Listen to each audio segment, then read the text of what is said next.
నమస్కారం, ఎల్లాంటి న్యూస్కి స్వాగతం. శుక్రవారం రోజున రుద్రంగి మండల కేంద్రంలో రాష్ట్ర రెవెన్యూ, బీసీ సంక్షేమ శాఖ మంత్రుల పర్యటనను విజయవంతం చేయాలని ప్రభుత్వ శ్రీనివాస్ పిలుపునిచ్చారు. రాష్ట్ర ప్రభుత్వం ప్రతిష్టాత్మకంగా ప్రారంభించిన భూ భారతి పథకాన్ని ప్రారంభించడంలో భాగంగా రాష్ట్ర రెవెన్యూ శాఖ మంత్రి పొంగులేటి శ్రీనివాసరెడ్డితో పాటు రాష్ట్ర బీసీ సంక్షేమ శాఖ మంత్రి పొన్నం ప్రభాకర్ల పర్యటనను విజయవంతం చేయాలని ప్రభుత్వ విప్ వేములవాడ శాసనసభ్యులు ఆది శ్రీనివాస్ పేర్కొన్నారు. శుక్రవారం రోజున రుద్రంగిలో మంత్రులు పర్యటించనున్న నేపథ్యంలో నిర్వహించే సభ ఏర్పాట్లపై ప్రభుత్వ విప్ సమీక్షా సమావేశాన్ని ఏర్పాటు చేశారు. పొంగులేటి శ్రీనివాసరెడ్డితో పాటు మంత్రి పర్యటన నేపథ్యంలో కలెక్టర్ సందీప్ కుమార్ ఝాతో పాటు ఎస్పీ మహేష్ బిగ్గితేలతో జరగవలసిన ఏర్పాట్లపై గ్రామ పంచాయతీ కార్యాలయ ఆవరణలో సమీక్ష చేపట్టారు. రుద్రంగిలో జరిగిన సమీక్షా సమావేశంలో ప్రభుత్వ విప్ ఆది శ్రీనివాస్ మాట్లాడుతూ భూ సమస్యల పరిష్కారమే లక్ష్యంగా ప్రభుత్వం ప్రవేశపెట్టిన కొత్త ఆర్ఓఆర్ చట్టం భూభారతి ముందస్తుగా 4 మండలాలలో పైలట్ ప్రాజెక్టు కింద నిర్వహించామని, ప్రస్తుతం ప్రతి జిల్లాలో ఒక మండలం చొప్పున నిర్వహించే కార్యక్రమంలో భాగంగా రాజన్న సిరిసిల్ల జిల్లా రుద్రంగిలో ఈ చట్టాన్ని ప్రారంభించనున్నట్లు తెలిపారు. లాంఛనంగా శుక్రవారం రోజున మంత్రుల చేతి మీదుగా జరిగే కార్యక్రమానికి పెద్ద ఎత్తున తరలిరావాలని కోరారు. రుద్రంగి మండల కేంద్రంలో శుక్రవారం సాయంత్రం 4 గంటలకు రెవెన్యూ శాఖ మంత్రి పొంగులేటి శ్రీనివాసరెడ్డితో పాటు రవాణా, బీసీ సంక్షేమ శాఖ మంత్రి పొన్నం ప్రభాకర్లు పర్యటిస్తారని పేర్కొన్నారు. దీంతో పాటు రుద్రంగి మండలానికి మంజూరైన 243 ఇందిరమ్మ ఇళ్ల నిర్మాణ పనులకు కూడా వారి చేతుల మీదుగా శంకుస్థాపన జరుగుతుందని, లబ్ధిదారులతో పాటు మహిళా సంఘాల సభ్యులు, కాంగ్రెస్ కార్యకర్తలు, అభిమానులు, పెద్ద ఎత్తున ప్రజలు తరలిరావాలని అన్నారు. సమావేశంలో మార్కెట్ కమిటీ చైర్మన్ చిలకల తిరుపతి, స్పెషల్ డిప్యూటీ కలెక్టర్ వి రాధాబాయ్, రుద్రంగి తహసీల్దార్ శ్రీలత, ఎంపీడీఓ నటరాజ్, ఈఈ ఆర్ఎండ్బి వెంకటరమణయ్యతో పాటు ప్రాజెక్ట్ డైరెక్టర్ శంకర్, జిల్లా వైద్య ఆరోగ్య శాఖ అధికారిని రజిత, సంబంధిత అధికారులు హాజరయ్యారు. మన ప్రభుత్వం ద్వారా నివేదిక పంపడం కోసం చేసేటువంటి కార్యక్రమం చేస్తున్నాం. మనం ఇప్పుడు ఈ సమావేశం తర్వాత హెలిప్యాడ్ చూసుకొని హెలిప్యాడ్ దగ్గర పట్టు ఉన్నట్టు వీళ్ళని తొందరగా వాళ్ళను ఈ రాత్రి వరకు తీసేసినట్టయితే బెటర్. మనం ఆనాడు హెలిప్యాడ్ నిర్మాణం చేసుకుంటే రెండోసారి కూడా ఉపయోగపడుతున్నది. నేను ఆ రోజు అడవులు హైదరాబాద్ ఉన్నాయి, అది నేను ప్రభుత్వం స్థలంలో నిర్మాణం చేద్దామని అనుకున్నా కానీ ఆ రోజు అడవిడిగా సమయం తక్కువ ఉంది కాబట్టి నిర్మాణం చేస్తున్నాను. ఇంకొకటి కూడా నేను ఈ సందర్భంగా అన్ని మండల కేంద్రాల్లో కూడా మనకి ఎందుకంటే ఫ్రీక్వెంట్లీ వస్తుంది కాబట్టి ఈ ప్రాంతంలో అన్ని మండల కేంద్రాలు కూడా హెలిప్యాడ్ నిర్మాణం చేసుకున్నట్టయితే ఈ విధంగా సంబంధిత మంత్రులు కానీ ముఖ్యమంత్రి గారు కూడా ఏదైనా ఆకస్మిక తైలకు వస్తున్నట్టు ఇబ్బంది లేకుండా వారికి సమయం వెసులుబాటు అవుతుంది, మనకు కూడా సమయం వెసులుబాటు అవుతుంది కాబట్టి అన్ని మండల కేంద్రాలు కూడా హెలిప్యాడ్ నిర్మాణం కోసం కూడా ప్రయత్నం చేయాలని చెప్పని మరి గౌరవ కలెక్టర్ గారికి ఈ సందర్భంగా కోరుతూ మరి ఎస్పీ గారు కూడా వచ్చారు. బందోబస్తు సంబంధించిన అంశంలో కానీ వారి నాయకత్వంలో అర్జున్ ఎస్పీ గారు కూడా రావడం జరిగింది. వారు అంటే మనం మొదలు మాట్లాడినప్పుడు ఇద్దరు లేరు, నేను మాట మొదలుపెట్టినప్పుడు వారికి కూడా అకాల వర్షాలతో అన్నదాతలు అతలాకుతలమవుతుంటే రాష్ట్ర ప్రభుత్వం మండల పోటీలో బిజీగా ఉందని చెప్పదని మాజీ శాసనసభ్యులు సుంకె రవిశంకర్ పేర్కొన్నారు.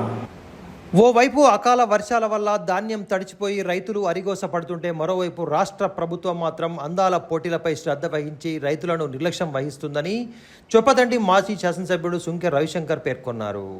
బోయిన్పల్లి మండల కేంద్రంలో తడిసిపోయిన వరిధాన్యం కుప్పలను ఆయన ఈ సందర్భంగా పరిశీలించిన అనంతరం మాట్లాడుతూ రాష్ట్రంలో అకాల వర్షాల వల్ల రైతులు తీవ్రంగా నష్టపోయి పంట అమ్ముకోవడానికి కొనుగోలు కేంద్రాల వద్ద పడిగాపులు కాస్తున్న ముఖ్యమంత్రి రేవంత్ రెడ్డి పట్టించుకోవడం లేదని, అందాల పోటీలపై ఉన్న శ్రద్ధ అన్నదాతలపై లేదు అని విమర్శించారు. బోయిన్పల్లి వ్యవసాయ సహకార సంఘం ఆధ్వర్యంలో నిర్వహిస్తున్న ధాన్యం కొనుగోలు కేంద్రం వద్ద, తడగొండ వద్ద కొనుగోలు కేంద్రాలను ఆయన స్థానిక బీఆర్ఎస్ నేతలతో కలిసి పరిశీలించారు. ఐకేపీ సెంటర్కు 15 రోజుల క్రితం వడ్లు తీసుకువచ్చిన కాంటా వేయలేదని, హమారీల కొరత ఉందని, ఆరబోసిన వడ్లు చాలా వరకు వానకు కొట్టుకుపోయి ఉన్న వడ్లు కాస్త మొలకెత్తుతున్నాయని ఈ సందర్భంగా ఆవేదన వ్యక్తం చేశారు. వెంటనే దీనిపై తగు విచారణ జరిపి నష్టపోయిన రైతులకు పరిహారం అందించాలని ఈ సందర్భంగా ప్రభుత్వాన్ని డిమాండ్ చేశారు. ఆయన వెంట మాజీ కోఆప్షన్ సభ్యుడు మహమ్మద్ అజ్జు, మాజీ సర్పంచ్ చిందం రమేష్, బీఆర్ఎస్ మండల ప్రధాన కార్యదర్శి గుంటి శంకర్, నేతలు నిమ్మ శ్రీనివాసరెడ్డి, బాపురెడ్డి, లింగయ్య, బత్తిని కమల్, రాజేష్ తదితరులు ఉన్నారు.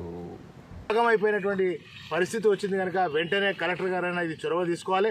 రేవంత్ రెడ్డి ప్రభుత్వం ఇప్పటికైనా కళ్ళు తెరవండి, ధాన్యాన్ని కొనుగోలు చేయండి, లేదంటే రైతుల పక్షాన మరి ధర్నాలు, రాస్తారోకోలు చేస్తాం, ఇప్పటికైనా రైతుల పక్షాన పోరాడతామని చెప్పి తెలియజేస్తూ మిమ్మల్ని వెంటనే ఇక్కడ తెలంగాణలో ఉన్నటువంటి ప్రతి చివరి తడిసిన, మొలకెత్తిన, రంగు మారినా కూడా ఈ ధాన్యాన్ని కొనుగోలు చేయాలి. కొనుగోలు చేయకపోతే మరి మేము రైతుల పక్షాన పోరాటం చేస్తామని చెప్పి తెలియజేస్తూ ఈ ధాన్యాన్ని కొనడంతో పాటుగా గతంలో కేసీఆర్ ప్రభుత్వం ఏ విధంగా అయితే మరి వెంటనే 24 గంటలలో వాళ్ళ ఖాతాలలో డబ్బులు జమ చేసిందో ఇప్పుడు కూడా మీరు వెంటనే రైతుల ఖాతాలలో డబ్బులు జమ చేయాలి. రంగు మారిన ధాన్యం మరి మొలకెత్తినా కూడా ధాన్యాన్ని కొనుగోలు చేయాలి. మరి వెంటనే ఇది మీరు చేయాలని చెప్పి చేపట్టాలని చెప్పి కాంగ్రెస్ పార్టీని డిమాండ్ చేస్తా ఉన్నాం. హుస్నాబాద్ యాదగిరిగుట్ట కొత్త ఆర్టీసీ ఎక్స్ప్రెస్ బస్ సర్వీస్ ను డిపో మేనేజర్ గురువారం రోజున ప్రారంభించారు. సిద్దిపేట జిల్లా హుస్నాబాద్ నుండి యాదగిరిగుట్ట వరకు కొత్తగా ప్రారంభించిన ఆర్టీసీ ఎక్స్ప్రెస్ బస్సు సర్వీస్ను డిపో మేనేజర్తో కలిసి జిల్లా గ్రంథాలయ సంస్థ చైర్మన్ కేడన్ లింగమూర్తి కాంగ్రెస్ నాయకులు ప్రయాణికులకు అంకితం చేశారు. కొద్ది దూరం ఆర్టీసీ బస్సులో ప్రయాణించిన అనంతరం వారు మాట్లాడుతూ మంత్రి పొన్నం ప్రభాకర్ కృషి వల్ల 2 కోట్ల రూపాయలతో హుస్నాబాద్ బస్టాండ్ను ఆధునీకరించామని ఈ సందర్భంగా వారు హర్షం వ్యక్తం చేశారు. హుస్నాబాద్ నుండి దూర ప్రాంతాలకు కొత్త బస్ సర్వీసులను ప్రారంభించేలా ఆలోచన చేస్తున్నామని, దీనిలో భాగంగానే యాదగిరిగుట్ట వరకు ఎక్స్ప్రెస్ బస్సు సర్వీసును ప్రారంభించినట్లు ప్రయాణికులకు తెలిపారు. మన డిపో మేనేజర్ గారు, ఆర్టీసీ ఎంప్లాయీస్, ఆర్టీసీ కార్మికులు, నాయకులు అందరి సమక్షంలో మన హుస్నాబాద్ మార్కెట్ కమిటీ చైర్మన్, మన హుస్నాబాద్ సింగిల్ విండో చైర్మన్ పదవి బాధ్యత ఈ మధ్యనే హుస్నాబాద్ బస్ స్టేషన్ కూడా ఆధునీకరించి 30-40 సంవత్సరాల తర్వాత కొత్తగా ఒక బస్టాండ్ మనం ఏర్పాటు చేసి ఆ బస్టాండ్ కూడా మంత్రివర్యులు, కలెక్టర్ గారు, మన ఆర్ఎం గారు వాళ్ళంతా వచ్చారు, ఓపెన్ చేయడం జరిగింది. హుస్నాబాద్ నుండి ఇప్పుడు యాదగిరిగుట్టకు బస్సును మనం మంత్రి గారు చాలా హైదరాబాద్లో ముఖ్యంగా హుస్నాబాద్కి వెళ్ళి ఒక ఆర్టీసీ బస్ తప్ప వేరే మార్గం లేదు, రైలు మార్గం లేదు, విమాన మార్గం లేదు, ఓడ మార్గం ఇప్పుడు కాదు ఎప్పుడు రాదు. అంటే ఒక బస్సు రోడ్డు మార్గమే మనకు ఆ దిక్కున్నది. సొంతగా కార్లు గిట్లా కొనుక్కున్న వాళ్ళకు రోడ్ మార్గం ఉన్నది. కాబట్టి రోడ్ మార్గంలో నడిచే ఈ కార్పొరేషన్, తెలంగాణ ఆర్టీసీ కార్పొరేషన్ కాపాడుకునే బాధ్యత మనందరి మీద ఉన్నదని గుర్తు మనం ఎరగాలి. అందరూ ఈ కార్పొరేషన్ కూడా కాపాడాలని మనమంతా అనుకోవాలి. పాజిటివ్ ఆలోచనతో ప్రపంచ సుందరీమణుల పోటీలు జరుగుతున్న నేపథ్యంలో పలు దేశాలకు చెందిన సుందరీమణులు రామపాలయాన్ని సందర్శించారు. రాష్ట్ర రాజధాని హైదరాబాద్లో జరుగుతున్న అందాల పోటీల్లో పాల్గొనడానికి పలు దేశాల నుండి పెద్ద ఎత్తున విచ్చేసిన సుందరిమణులు ప్రముఖ యునెస్కో గుర్తింపు పొందిన క్షేత్రమైన రామప్ప ఆలయానికి చేరుకున్నారు. ఈ సందర్భంగా అక్కడి అధికారులు విస్తృతంగా ఏర్పాట్లు చేసి రక్షణ కల్పించారు. రామప్ప ఆలయానికి హిందూ సంప్రదాయం ప్రకారం చీరలు ధరించి వచ్చిన పలు దేశాల సుందరిమణులు రామప్ప శిలా సౌందర్యాన్ని చూసి అచ్చెరు పొందారు. ఈ సందర్భంగా వారిని ఆలయ సిబ్బందితో పాటు అర్చకులు ఘనంగా స్వాగతించి ఆలయ దర్శనం కల్పించడం కాకుండా ఆలయ విశిష్టతను వారికి తెలిపారు. అంకుర్ సీడ్స్ నాణ్యమైన విత్తనాలు అందించి రైతులకు మంచి దిగుబడి అందించేలా చేస్తుందని సంస్థ ప్రతినిధులు తెలిపారు. అంకుర్ సీడ్స్ నాణ్యమైన విత్తనాలతో రైతులకు మంచి దిగుబడి వస్తుందని ఈ సందర్భంగా Ankur seeds regional manager Hari వర్మతో పాటు జోనల్ మేనేజర్ గోవింద్ స్వామి తెలిపారు. వేములవాడకు చెందిన డిస్ట్రిబ్యూటర్లైన జ్యోతి ఫెర్టిలైజర్స్ ప్రొప్రైటర్ చీకోట్ నాగరాజ్తో పాటు రెడ్డి ఏజెన్సీస్ డిస్ట్రిబ్యూటర్ తిరుపతి రెడ్డి తదితరుల ఆధ్వర్యంలో లోకల్ డీలర్స్తో పాటు రైతులతో పెద్ద ఎత్తున మీటింగ్ ఏర్పాటు చేశారు. ఈ సందర్భంగా వారు మాట్లాడుతూ అంకుర్ సీడ్స్ ఆధ్వర్యంలో నాణ్యమైన మంచి దిగుబడి వచ్చే అన్ని రకాల పంటల విత్తనాలను ఉత్పత్తి చేస్తున్నామని, వీటిని రైతులు సద్వినియోగం చేసుకోవాలని కోరారు. ఎలాంటి చీడ పీడలు సోకకుండా మంచి దిగుబడి రావడానికి తమ సంస్థ ఆధ్వర్యంలో ఉత్పత్తి చేసిన అంకుర్ సీడ్స్ రైతులకు మేలు కలిగిస్తాయని సందర్భంగా పేర్కొన్నారు. సమావేశంలో దాదాపు 500 మందికి పైగా రైతులు, పలు ప్రాంతాలకు చెందిన డీలర్లు హాజరయ్యారు.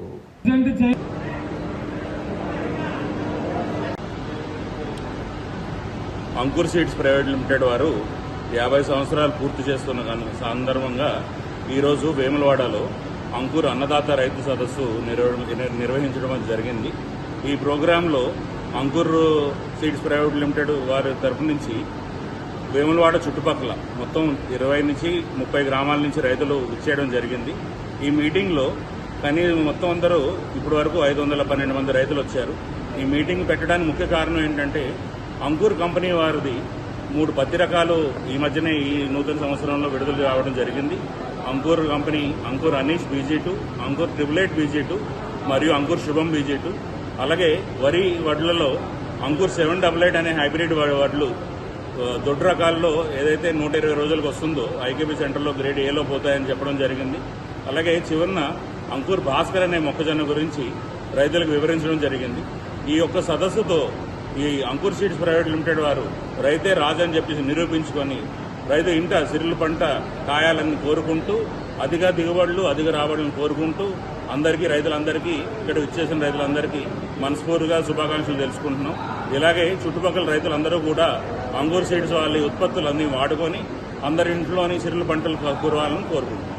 ఇవి ఈనాటి ఎల్ఆర్టీ న్యూస్. తిరిగి ప్రసారమే వార్తల్లో మళ్ళీ కలుసుకుందాం. అంతవరకు సెలవు. నమస్కారం.